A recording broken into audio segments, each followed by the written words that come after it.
چٹیا راج نہیں چلے گا، سینے پہ گولی کھائیں گے، پاکستان بنائیں گے، تو اس قسم کے نعرے لگتے تھے۔ ایک بات ہوئی کہ لکھنؤ میں کوئی کمیونل رائٹ نہیں ہوا۔ اس وقت یہ اندازہ تھا کہ لکھنؤ یہ پاکستان میں شامل ہوگا یا ہاں، نہیں میں ہوگا؟ تو لکھا بھی تھا یہ، میں کہا ذرا آپ یہ اندازہ کریں ان نعروں کے ساتھ اور جبکہ آپ کو پتہ ہے کہ آپ کبھی بھی نہیں شامل ہوں گے۔ دیکھیے اس وقت یہ تھا کہ کے پی کے جو تھا یہ NWFP تھا، یہاں کانگریس کی حکومت تھی سن 46 تک۔ پنجاب میں یونینسٹ اور کانگریس مل کے، بلکہ مولانا آزاد نے جو کانگریس کے مسلمان وزراء تھے ان کو بھی شامل کرایا تھا اس میں، تو یہاں پہ یونینسٹ کی حکومت تھی۔ سر سکندر حیات حالانکہ سن 40 میں جب یہ لاہور میں اجلاس ہوا ہے تو اس میں شریک ہوئے تھے، انہوں نے یونینسٹ پارٹی نہیں چھوڑی تھی، وہ تھے یہاں پہ، ان سے پہلے اور بھی تھے، ٹیوانا تھے، تو سر سکندر تھے۔ سن سکندر تو خیر تھوڑا پہلے شامل ہو گئے۔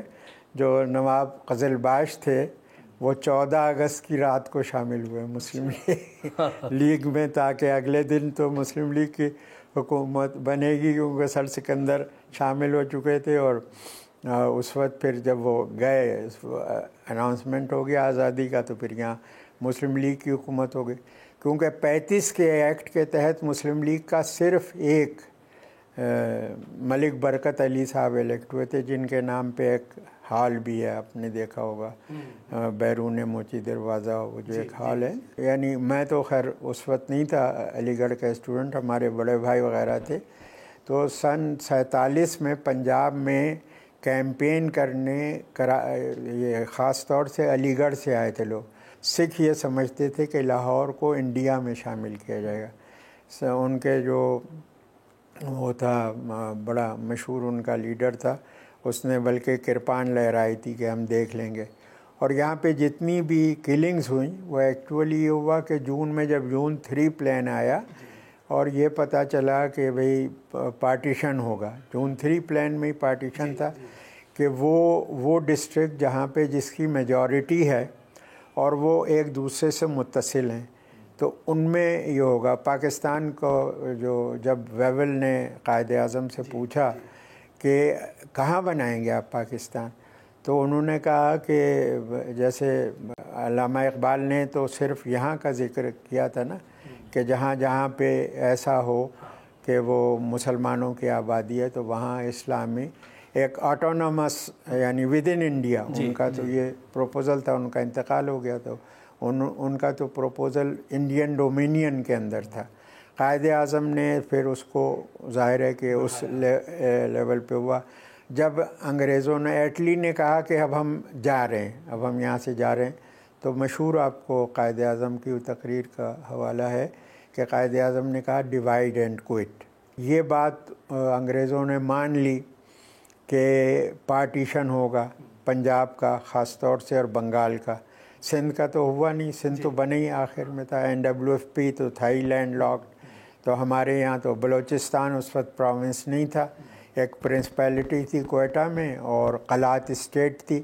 قلات اسٹیٹ کو آزاد رہنے کا کہ اگر انگریز جائیں تو ان کی آزادی واپس کر کے جائیں۔ نواب آف قلات کے وکیل تھے قائد اعظم پریوی کونسل میں، وہ آخر تک وہ لڑ رہے تھے الیکشن، بلکہ نواب نے تو یہ کہا تھا کہ اگر وہ پارٹیشن اگر نہ مانا جائے پاکستان کا بنانا تو پھر آپ قلات میں بنا لیں۔ تو بہرحال یہ ہوا کہ یہاں پر جو کنٹیجیس علاقے تھے، پھر وہ ظاہر ہے کہ یہ لاہور میں مسلمانوں کی آبادی 2% کے قریب زیادہ تھی، تو ان کا یہ خیال تھا کہ اور وہاں شامل کیا، جیسے کیلکٹا کا ہمارا خیال تھا کہ کیلکٹا وہاں شامل کیا جائے۔ ہماری بھی آبادی تقریباً وہاں مسلمانوں کی تقریباً ایسی 40-45% کے قریب تھی، کافی مسلمان آباد تھے۔ تو یہ ڈیوائڈ ان کی تحصیلیں ہوئیں جو متصل تھیں، جیسے اب شکر گڑھ ہماری تحصیل آ گئی جو اس سے، ورنہ اور ان کے پاس چلا گیا گرداسپور کا ضلع۔ اگر گرداسپور کی یہ تحصیلیں اور وہ ضلع نہ جاتا تو ظاہر ہے کہ یہاں سے ہمارا راستہ سیدھا تھا۔ جی، تو یہ صورتحال تھی اس وقت، لیکن جذبہ بہت تھا لوگوں میں۔ آپ نے سمجھیے 47 میں جیسے میں نے کہا سندھ میں جو گورنمنٹ بنی تھی وہ کچھ ان سے جی ایم سید سے ناراضگی تھی. کھوڑو اس وقت چیف منسٹر الیکٹ ہو گئے تھے سن 47 میں. کھوڑو سے پہلے لاہور میں کہا قائد اعظم نے کہ لاہور میں کیپٹل بنے فیڈرل. تو دولتانہ صاحب اس وقت مسلم لیگ کے صدر تھے اور ممڈوٹ یہاں کے چیف منسٹر تھے. تو انہوں نے دولتانہ صاحب نے کہا کہ ہمارا تو پروونس پہلے ہی ڈیوائیڈ ہو گیا ہے. تو بعد میں تو خیر کیپٹل پنجاب میں ہی بنا ہے, لیکن اس وقت یہ انہوں نے کہا. تو پھر قائد اعظم نے کھوڑو کو کہا, کھوڑو نے کہا کہ ہمارا تو ابھی مطلب چند سال پہلے ہی تو ہوا تھا نا کہ سپریٹ ہوا تھا بامبے سے. تو انہوں نے کہا ابھی تو ہمارے, تو انہوں نے پھر قائد اعظم نے ایکچولی پیروڈا استعمال کیا ان کے خلاف, ان کو گرفتار کیا. دو کو گرفتار کیا, یہاں کے وہ جو تھے باچا خان کے بھائی کے پی کے اور ان کو, اور ان دونوں کی حکومتیں توڑیں. انہوں نے کہا اب یہ پاکستان ہے تو یہاں پہ تو ہماری حکومت ہونی چاہیے, حالانکہ یہ نہیں طے تھا. لیکن بہرحال یہ ہوا کہ وہاں بہت سلنڈر وہ تھا اور مسلم لیگ کی حکومت تھی, اور کھوڑوں کو پھر ہٹایا گیا. اس وقت تک تو سندھ پروونس بنا نہیں تھا. تو وہ جو سندھ اسمبلی کی بلڈنگ بنی وہ پھر نیشنل اسمبلی کی بلڈنگ ہو گئی. البتہ جیسے میں نے کہا کہ ایک لوگوں کو کنسیپٹ عجیب سا تھا کہ ایک کوریڈور ہوگا between east and west Pakistan. Demand کیا گیا تھا وچ واز سمریلی ریجیکٹڈ کہ یہ کیسے ہو سکتا ہے کہ کوریڈور بنے اور اس میں لکھنؤ بھی شامل ہو جائے گا, اس کے اندر لدھیانہ کا کچھ تحصیلیں شامل ہو جائیں گی, بٹالہ کا بہت حصہ شامل ہو جائے گا, اور یہ چلتے چلتے یہ جا کے ملے گا بنگال تک, بنگال سے, یعنی تھوڑا سا حصہ اس میں کلکتے کا بھی شامل ہوگا. کوریڈور کی باقاعدہ آپ کو بہت پرانی جو وہ ہوں گی آپ کو کتابیں یا رسالے یا اخبار, ان میں آپ کو کوریڈور کی تصویر بھی مل جائے گی کہ یہ آئیڈیا تھا. جیسے اودھ ریسٹوریشن مشن کا اودھ کا نقشہ بھی مل جائے گا. تو یہ سب چیزیں اس وقت تھیں جو ظاہر ہے فینٹیسیز تھیں. آپ محض 11 برس کی عمر میں لکھنؤ سے اکیلے ہجرت کر کے پاکستان؟ نہیں, میں سن 47 میں نہیں آیا, حالانکہ ہمارے تمام چچا تایا آ گئے تھے. میرے والد وکالت ان کی تھی. ہمارے بڑے بھائی جو سب میں بڑے ابھی زندہ ہیں ماشاءاللہ سے, 91 92 کے ہیں, وہ retired chief engineer U P میں رہے اس کے ایریگیشن کے. ان کی جاب ہو گئی تھی, علی گڑھ سے ہی کیا تھا انہوں نے 46 میں, 47 میں وہ وہاں ہو گئے تھے. تو ہمارے اور لکھنؤ میں کوئی رائٹ نہیں ہوئی تھی. ہمارے والد یہ کہتے تھے کہ جو لوگ یہاں ہیں ان کو نہیں جانا چاہیے. اب چودھری خلیق الزماں اور وہ دونوں کنٹمپریری وکالت تھی, بلکہ ہمارے والد کی شاید بہتر تھی ان سے وکالت. تو انہوں نے سول سائٹ کا, تو انہوں نے ان سب کو کہا کہ تو مطلب یہ قائد اعظم کا کہنا صحیح ہے بھئی یہیں روکو تم لوگ. تو وہ اس کے خلاف تھے مائیگریشن کے. ہم تو مجھ سے امیڈیٹلی بڑی بہن تھی جس کی 46 میں کراچی میں ڈیتھ ہو گئی. اس کے بیٹے ہیں, بلکہ ایک بڑا ان کا وہاں کا اسکن کا بڑا سرجن ہے اب وہ بیٹا. تو وہ اس کی شادی میرے کزن سے ہو گئی. ہمارے تایا زاد بھائی تھے اور انہوں نے ٹاپ کیا تھا ویسے لکھنؤ میں, اور یہاں پہ سروے آف پاکستان میں تھے. تو وہ ان کے ساتھ شادی ہو گئی. وہ امیڈیٹلی مجھ سے بڑی تھی. تو وہ ہمارے یہاں پہلے یہ لڑکیوں کو پرائیویٹ امتحان دلاتے تھے. اس نے علی گڑھ سے انٹرمیڈیٹ وغیرہ بھی کیا ہوا تھا اور گریجویشن بھی کر لیتی, لیکن اس کی شادی ہو گئی. تو میں امیڈیٹلی مجھ سے بڑی تھی, میں اس کے ساتھ آ گیا یہاں پہ. اور کچھ یہ بھی تھا پرابلم کہ ہمارا سبجیکٹ گریجویشن کے لیے نہیں تھا. شاہ کالج میں انڈسٹریل کیمسٹری شروع ہوئی تھی, بلکہ میرا داخلہ یہاں کر لیا تھا ڈاکٹر شامی نے. مجھے یرقان ہو گیا, ورنہ میں کیمیکل ٹیکنالوجی میں جاتا, جرنلسٹ نہ ہوتا.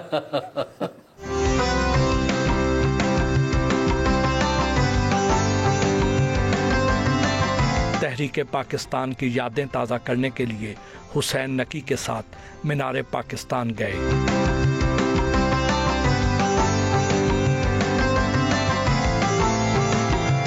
14 اگست 1947 کو پاکستان کی آزادی کی قیمت لوگوں نے اپنی جانوں کا نذرانہ پیش کر کے ادا کی. تو کیا آج ہم واقعی ایک آزاد اور خود مختار مملکت میں رہتے ہیں؟ یہ کہنا بڑا مشکل ہے۔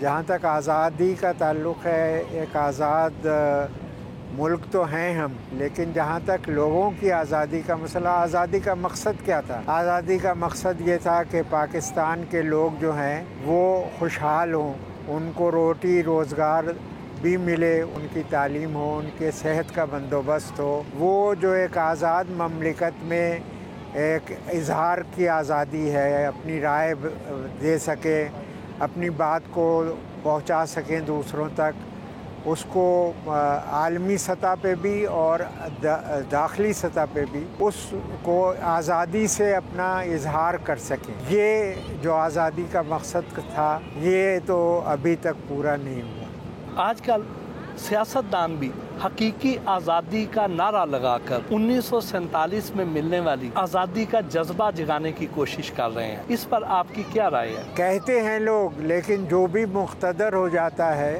جو بھی اقتدار میں آ جاتا ہے، وہ سب سے پہلے آزادی رائے کو اور آزادی اظہار کو اسی کے اوپر سب سے زیادہ قدغن لگاتا ہے۔ پاکستان کے قیام کا مقصد کیا تھا، اور آج پاکستان کے حالات دیکھ کر آپ کیا محسوس کرتے ہیں؟ اصل میں یہ تھا کہ جو بر صغیر جب آزاد ہوا تو مسلمان جو پہلے حکمران تھے، اس میں تقریباً کئی سو سال تک مسلمانوں نے اس ریجن پہ، بر صغیر کہتے ہیں، اس پہ حکمرانی کی تھی۔ جب ملک آزاد ہو رہا تھا تو وہ اس میں مسلمان ایک اقلیت تھے، تو اقلیت کے حقوق کا ایک طریقے سے سمجھے نگہبانی کرنی تھی۔ مسلمان تعلیم میں، مسلمان صنعت و حرفت میں، ملکیت میں، زمین کی تو ان کے پاس ایگریکلچرل لینڈز تھیں، لیکن جو اس کو بہتر کرنے کا اور اس کو آگے بڑھانے کا، صنعت کو آگے بڑھانے کا، تعلیم کو آگے بڑھانے کا جو کام شروع ہوئے تھے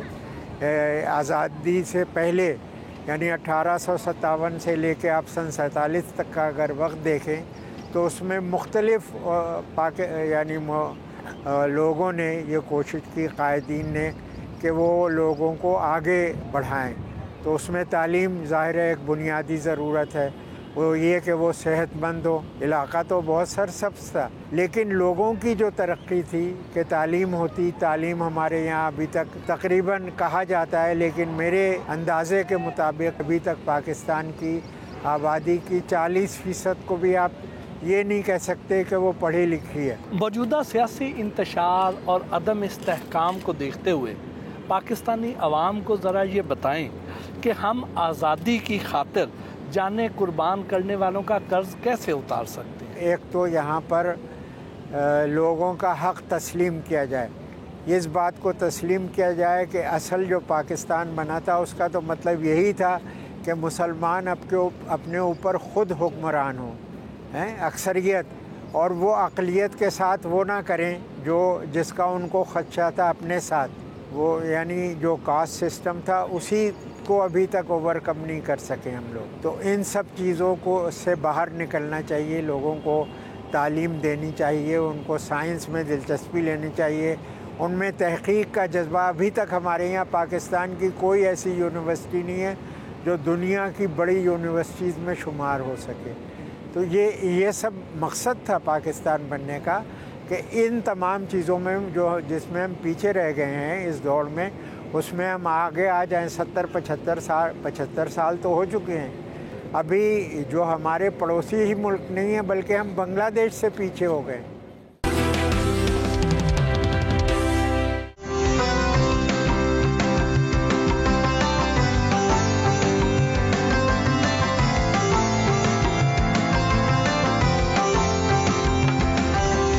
سابق member Punjab assembly, human rights and women rights activist Mahnaz Rafi سے ملنے ڈیفینس لاہور میں واقع ان کی رہائش گاہ پہنچے، جہاں انہوں نے ہمارا پرتپاک استقبال کیا۔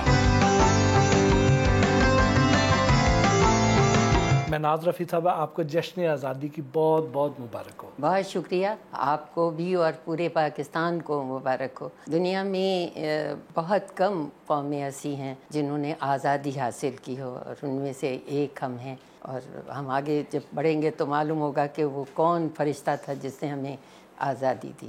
آپ لکھنؤ میں پیدا ہوئیں، ہجرت کے وقت تو آپ بہت چھوٹی سی تھیں، لیکن تحریک پاکستان کے حوالے سے اپنے بڑوں سے بہت سی کہانیاں تو سن رکھی ہوں گی۔ جی بالکل، یو پی کا آپ کو علم ہوگا، ہندوستان میں ایک بڑا صوبہ تھا جس میں لکھنؤ بھی آتا تھا، اس کا ہیڈ آفس تھا۔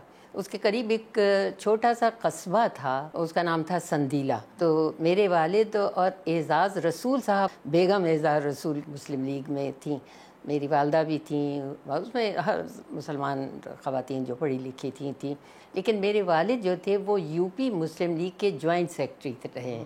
اور پھر جب لیاقت علی خان صاحب وزیر بنے، اسی وقت مطلب پاکستان نہیں بنا تھا، ہندوستان میں وہ جو جوائنٹ وزیر خزانہ بنے، تو وزیر خزانہ بنے، تو ان کے آفس سیکرٹری کے طور پہ بھی انہوں نے کام کیا۔ یادیں تو نہ کہیے، میں اپنے والد سے جو کچھ میں نے سنا، وہ جو باتیں کرتے تھے وہ میرے دل پر ابھی بھی نقش ہیں۔ کچھ یادیں شیئر کیجئے نا۔ دیکھیے، ان کا کہنا یہ تھا کہ قائد اعظم کی جو سوچ تھی وہ تھی کہ مسلمان اپنے طریقے سے اپنی زندگی گزارنے کے لیے ایک ملک چاہیے انہیں۔ ویسے تو وہ سمجھتے تھے کہ پورا ہندوستان جو ہے وہ مسلم لیگ کا گڑھ بنے، لیکن ایسا پاسبل تھا بھی نہیں اور ہو بھی نہیں سکتا تھا۔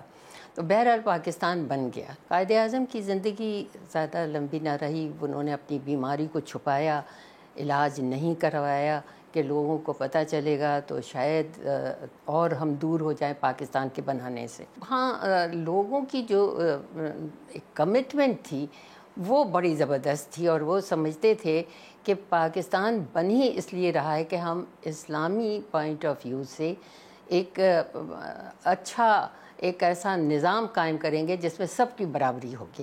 یہ نہیں ہوگا کہ ایک بڑا جو لیڈر ہے یا کوئی بڑا پیسے والا ہے تو وہ تو اوپر جائے گا اور جو غریب لوگ ہیں وہ نیچے رہ جائیں گے، لیکن جو بھی کام کیا جائے گا اس میں سب کو برابر کا حق حاصل ہوگا۔ لیکن ایسا ہوا نہیں، اور اس کے نہ ہونے کی وجہ یہی تھی کہ قائد اعظم لیاقت علی خان جیسے دونوں ہمارے ساتھ بڑی جلدی جدا ہو گئے۔ بچپن میں آپ آزادی کا دن کیسے منایا کرتی تھیں؟ پاکستان میں جیسے بچے یہاں آپ دیکھتے ہیں کہ جھنڈیاں جمع کرنا اور اپنے گھر کو سجانا اور اوپر جھنڈا پاکستان کا لگانا، یہ چیزیں، اور اس کے علاوہ کپڑے خاص طور سے میری والدہ بنوا کے دیتی تھی۔ ہم دو بڑی بہنیں تھے، بھائی تھے، تو ان کے لیے مطلب گرین شلوار ہوتی تھی، گرین دوپٹے ہوتے تھے، ان میں گوٹا لگایا جاتا تھا، اس میں پھول لگائے جاتے تھے۔ مطلب جیسے عید کا دن مناتے ہیں بالکل اسی طرح، اسی جذبے کے ساتھ ہم 14 اگست کا دن بھی مناتے تھے، چاہے وہ یہاں منائیں یا کچھ عرصہ وہیں رہے، تو وہاں بھی ہم کرتے تھے اور کسی نے منع کیا۔ جیسے اب یہ حالت بھارت کی ہو گئی ہے کہ مسلمانوں کے ساتھ اتنا برا سلوک ہے، وہاں نہیں ہوتا تھا۔ بلکہ میں آپ کو اگر یہ بتاؤں کہ میرے والد کے ہندو دوست جو تھے وہ بھی آ کے مبارک دیتے تھے، حالانکہ ان کا ملک تقسیم ہو گیا تھا، لیکن ان کے دلوں میں نفرت نہیں تھی، اور وہ یہ سمجھتے تھے کہ یہ میرا دوست ہے، یہ میرا بھائی ہے، اس کی ایک اسٹرگل تھی جو کامیاب ہوئی، تو وہ آ کے ان کو مبارکباد دیتے تھے، مٹھائی کھلاتے تھے میرے والد۔ وہ ہمارے سندیلے کے لڈو بہت مشہور ہیں، اور وہ آپ اگر انڈیا بھی جائیں تو ہر اسٹیشن پہ لال ہانڈی میں وہ سندیلے کے لڈو کے نام سے وہ ہوتے ہیں۔ وہ حالت تو نہیں رہی، بہت بری لڈو ہو گئے ہیں، لیکن یہ بڑے مشہور تھے۔ ہندوؤں کی بات بتا رہی ہوں، مسلمانوں کی تو اس سے بھی زیادہ ہوتا تھا کہ وہ تو ظاہر بات ہے کہ سبھی کی ایک خواہش پوری ہوئی تھی، اور ان میں سے بہت کم لوگ تھے جنہوں نے سوچا تھا کہ ہم مائیگریٹ کر جائیں گے۔ وہ تو سمجھتے تھے ہم یہیں رہیں گے، ٹھیک ہے پاکستان بن گیا ہے اپنی جگہ، ہم یہیں رہیں گے، اور ٹھیک ہے پاکستان کے ساتھ ہندوستان کے تعلقات رہیں گے۔ جو آہستہ آہستہ جو خواب دیکھا تھا وہ پورا نہ ہوا۔ تحریک پاکستان کے لیے بہت سے لوگوں نے بہت سی قربانیاں دیں، جن کے اثرات کئی دہائیوں تک محسوس کیے جاتے رہے۔ آپ کی یادداشتوں میں کون سے ایسے نقوش ابھی تک باقی ہیں؟ بھارت میں جو مسلمان تھے وہ نوکریاں ذرا کم کرتے تھے، جاگیردار تھے یا بڑے تعلق دار تھے یا بڑے ذمہ دار تھے یا چھوٹے ذمہ دار تھے، وہ زمینوں کا زیادہ ان کا کاروبار تھا. جب انہوں نے تمام زمینیں ضبط کر لیں اور اس کی جگہ بس ایک کاغذ پکڑا دیا کہ 10 سال کے بعد آپ کو اس کے پیسے ملیں گے، تو اب 10 سال تک روٹی کہاں سے کھاتے. وہ جو حالات ہوئے ہیں اس نے لوگوں کو بہت تکلیف پہنچائی. اور بعض لوگ کہتے نہیں تھے لیکن کہتے تھے مطلب پھر بھی اس میں کہ پھر یہ پاکستان بننے کا ہمیں کیا صلہ ملا. یہ صلہ ملا کہ ہم اس طرح بھوکے اور ننگے ہو گئے، ہمارے پاس کھانے کے لیے بھی نہیں رہا، اپنے بچوں کو تعلیم کے لیے نہیں دیا. اب نتیجہ اس کا یہ ہوا کہ وہ لوگ جو کسی زمانے میں بڑے باتیں سمجھے جاتے تھے کہ ذمہ دار ہیں، ان کے گھر میں اناج بھرا ہوا ہے، وہ ٹکے ٹکے کی نوکری کے لیے گھومنے لگے اور کوئی پوچھنے والا نہیں تھا. آپ نے ہیومن رائٹس بالخصوص ویمن رائٹس کے لیے بڑی جد و جہد کی. تحریک پاکستان کے وقت آزادی کی جد و جہد مشکل تھی یا اس کے بعد؟ نہیں، اس وقت مشکل نہیں تھی. دیکھیے، قائد اعظم کی اس بات سے میں آپ کو بتانا چاہتی ہوں کہ جب پاکستان بن گیا تو اپوا کالج میں انہوں نے تقریر کی اور وہاں انہوں نے یہ کہا، دنیا کہتی ہے کہ 3 طاقتیں ہیں، تلوار، قلم اور ایک کچھ اور انہوں نے کہا تھا، لیکن میں سمجھتا ہوں کہ عورت سے زیادہ طاقتور کوئی نہیں. انہوں نے کہا جب ہماری پارٹی کے اندر خواتین نے آنا شروع کیا اور انہوں نے گھر گھر جا کے اور اپنے خاندان کو سمجھانا شروع کیا تو یہ پاکستان بنا. تو میں سمجھتا ہوں کہ پاکستان کی خواتین کو اپنے اس جذبے کو قائم رکھنا چاہیے اور پاکستان کی ترقی میں شریک ہونا چاہیے. قائد اعظم محمد علی جناح تو دنیا سے جلد رخصت ہو گئے، لیکن مادر ملت کے حوالے سے آپ کی یادداشتیں حافظے میں تو ضرور ہوں گی. جی ہاں، بالکل ہیں. اور میں سمجھتی ہوں کہ جب بھی وہ کہیں آتی تھیں تو جب تک میری والدہ زندہ رہیں ہم ان کے ساتھ جاتے تھے. پھر جیسے جیسے اسکولوں میں جانے لگے ہمیں پتہ چلتا تھا. گرل گائیڈ میں میں بھی تھی، مدرسۃ البنات میں نے اپنی اسکولنگ کمپلیٹ کی، تو وہاں بہت اچھی گرل گائیڈ ہوتی تھیں، تو ہم گرل گائیڈ ہاؤس میں جاتے تھے. ان کا چہرہ ہی دیکھ کے، اتنا خوبصورت چہرہ، اتنا اس میں ممتا ٹپکتی تھی، حالانکہ ان کی اپنی نہ اولاد تھی نہ کچھ تھی، لیکن ہم سب کو بچیوں کو دیکھ کے وہ اتنی خوش ہوتی تھیں کہ جس کی کوئی حد نہیں. وہ ہمیشہ قائد اعظم کی مطلب ایک طرح سے تصویر تھی، مطلب وہ بات بھی وہی کرتی تھیں جو قائد اعظم کرتے تھے. گرل گائیڈ انہوں نے بنائی تھی جب ابھی پاکستان بھی نہیں بنا تھا، اس وقت گرل گائیڈ کی انہوں نے بنیاد رکھی تھی. اور یہاں تو ظاہر بات ہے کہ وہ اس کی مطلب ہیڈ سے سمجھی جاتی تھیں، تو ہم نے اس حوالے سے ان کو بہت قریب سے دیکھا اور وہ اتنی شفقت سے پیش آتی تھیں، اتنی محبت سے پیش آتی تھیں. لیکن اس قوم نے ان کے ساتھ کوئی اچھا تو نہیں کیا، یہ کہنا پڑے گا. آپ دیکھیے کہ ہمیں تو خود ہی چاہیے تھا کہ قائد اعظم کے بعد ان کو ہم کرتے، لیکن وہی ہمارے جو ذہنوں میں ایک سوچ ہے نا کہ عورت کمزور ہے، عورت ناقص ہے، تو وہ سمجھتے تھے کہ مادر ملت بھی عورت ہی ہیں تو مرد ہی کو ہونا چاہیے اور عورت کو نہیں ہونا چاہیے. اگر مادر ملت قائد اعظم کے بعد پاکستان کی باغ ڈور کو سنبھال لیتی تو آج پاکستان کا وہ حال نہ ہوتا جو آج ہے. میں تو یہی سمجھتی ہوں کہ وہ انہی کی سایہ تھیں، انہی کی سوچ تھی اور وہ اسی طرح اس پاکستان کو ترقی کی طرف لے کر جاتی ہیں.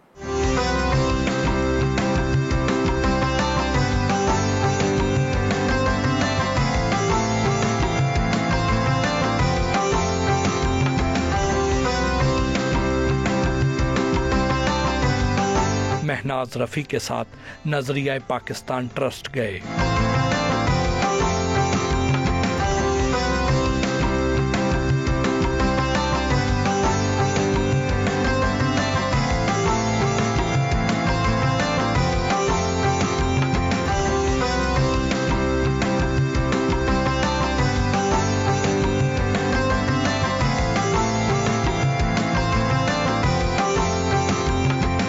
کیا پاکستان کو آج بھی حقیقی آزادی کی ضرورت ہے؟ آپ نے جو سوال کیا ہے اسی میں جواب موجود ہے. میرا خیال ہے کہ بہت ضروری ہے.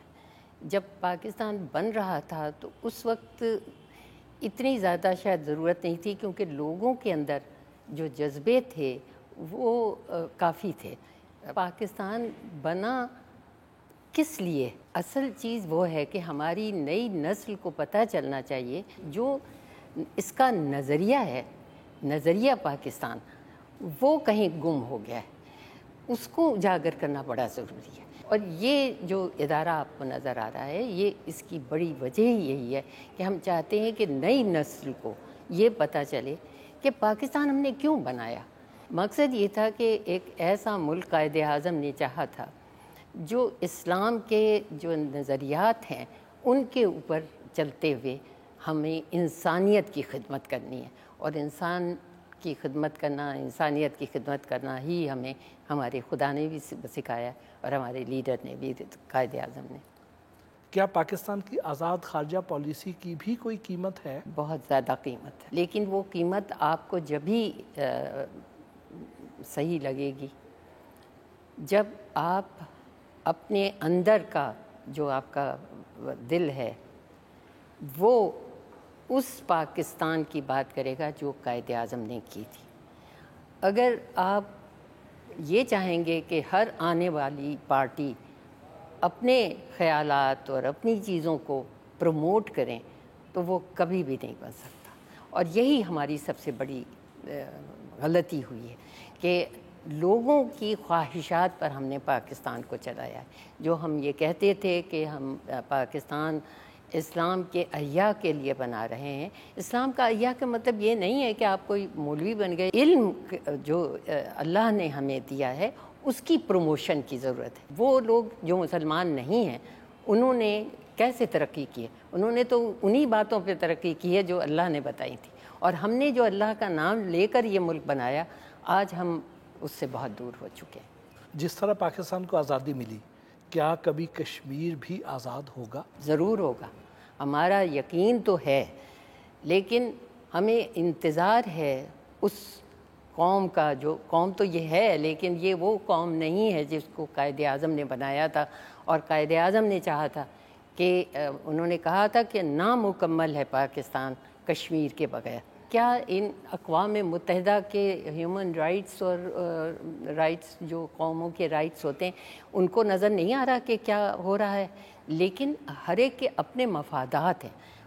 اصل چیز یہ ہے کہ یہ ان کا قصور نہیں ہے، یہ ہمارا قصور ہے، پاکستان کا قصور ہے کہ پاکستان اپنی بات کو صحیح طریقے سے اقوام متحدہ میں متواتر کیوں نہیں کرتا رہا، کیوں نہیں ان مسلمان ملکوں کے ساتھ مل کر بات کرتا ہے جو اس بات کے حق میں ہے کہ کشمیر کو ایک آزاد ریاست بنانی چاہیے. اس کے لیے آپ کو اقوام متحدہ کی ان تمام قراردادوں کو بار بار اٹھانا پڑے گا.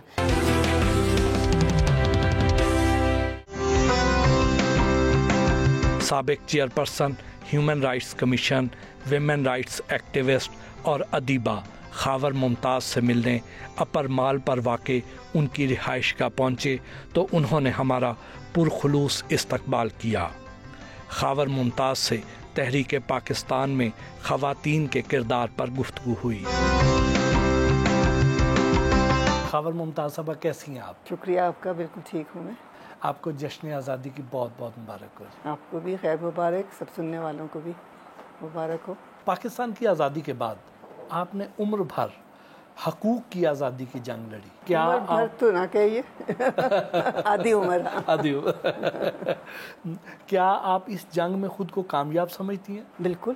میرے خیال سے کامیابی کی ایک علامت تو یہ ہے کہ اب عورتیں اپنی ضروریات، اپنے حقوق کے بارے میں آواز اٹھاتی ہیں. سب سے بڑی کامیابی تو یہی ہے کہ خاموشی سے جو ان کے حصے میں جو مشکلات آتی ہیں یا ان کے ساتھ زیادتیاں ہوتی ہیں ان کو اب سہنے کی بجائے وہ اس کے حوالے سے آواز بھی اٹھاتی ہیں، اس کے مخالفت میں بھی آواز اٹھاتی ہیں. یہ ضروری نہیں ہے کہ ان کی آواز سب سن رہے ہیں، لیکن آواز اٹھانا خود بھی بہت اہم بات ہے، ایک سکسیس، کامیابی ہے. خوش قسمتی سے آپ کراچی میں پیدا ہوئیں اور پارٹیشن کے وقت ہجرت کی صعوبتوں سے آپ کو نہیں گزرنا پڑا. 1947 کا پاکستان کیسا تھا؟ پتہ نہیں، میں تو بہت چھوٹی تھی، مجھے تو نہیں معلوم. میں پاکستان بننے سے 1-2 سال پہلے پیدا ہوئی تھی. میں چھوٹی 2 سال کی تھی جب آئی تھی، تو میں تو نہیں کہہ سکتی کہ کیا تھا. لیکن جب میں نے ہوش سنبھالا ہے تو میں پاکستان ایک بہت پرامن ملک مجھے جو یاد ہے، بچپن میرا جو ہے، نہ اس میں غیر تحفظ کا احساس ہوتا تھا، نہ اتنا گھروں میں لوگوں کو ڈر لگتا تھا. میرے خیال سے وقت کے ساتھ ساتھ ہماری معاشرے میں ایک سختی سی بھی آ گئی ہے جو پہلے کم از کم بچپن میں ہمیں نہیں محسوس ہوتی تھی.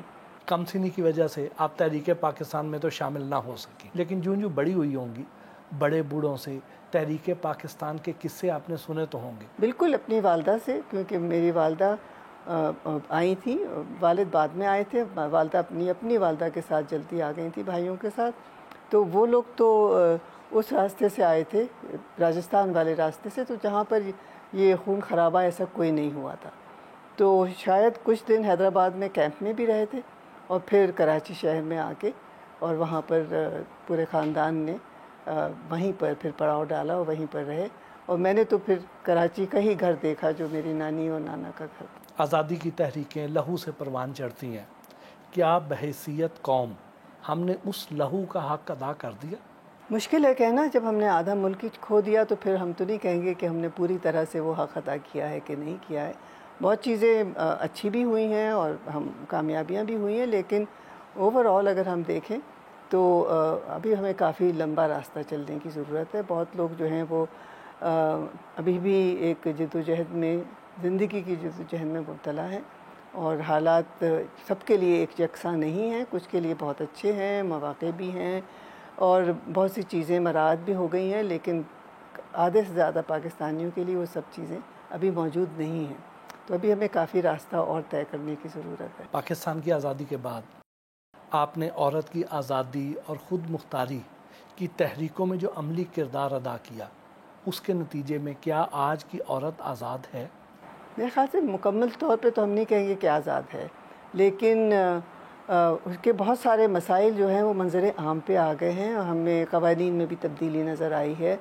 ان کی جو ضروریات ہیں اس کے اوپر بھی اب ہماری حکومتیں اس پہ نظر ڈالتی ہیں اور اس کو ترجیح دیتی ہیں.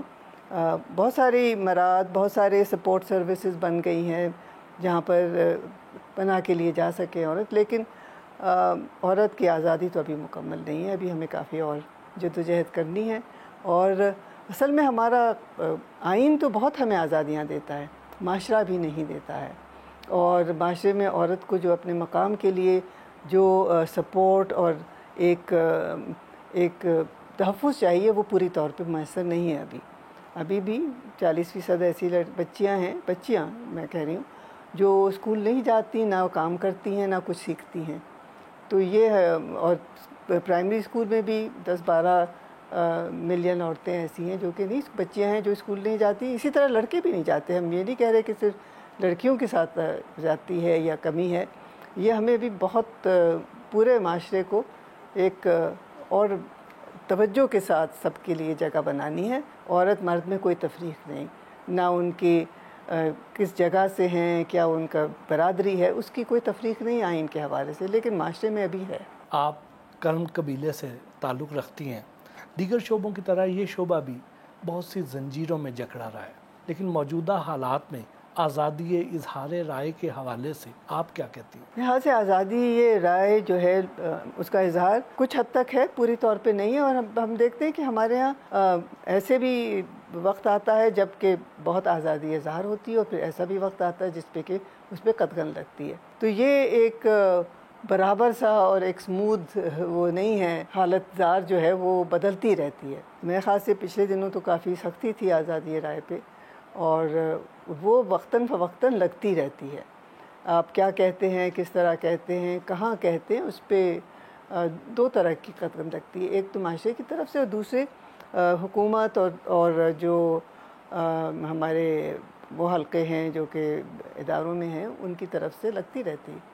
تو لیکن یہ بھی ایک حق ہے جو سب کا ہے، کہ لیکن سچ بولنے کا حق ہے نا، اور اپنی جو بھی مسائل ہیں اس کو آواز دینے کا حق ہے، سب کو ہے. وہ کیا قائد نے جس پاکستان کے بارے میں سوچا تھا، کیا آج وہ پاکستان ہمیں نظر آتا ہے؟ میرے خیال سے وہ تو جب آپ کوئی چیز کی تخلیق کرتے ہیں تو آپ کے ذہن میں بہت سب سے بہتر تصویر سامنے ہوتی ہے، اور آپ کا جو خوشی ہوتی ہے اور آپ سامنے جو دیکھتے ہیں ویژن جو ہوتی ہے وہ ضروری نہیں ہے کہ فوری طور پہ آپ کو پوری ملے، لیکن بہت حد تک تکمیل بھی ہوئی ہے اور بہت حد تک نہیں بھی ہوئی ہے۔ یہ جو ہے نا بالکل برابر کی چیز نہیں ہے، کبھی ہم آگے تیزی سے بڑھتے ہیں، کبھی ہم اتنی تیزی سے پیچھے بھی ہو جاتے ہیں۔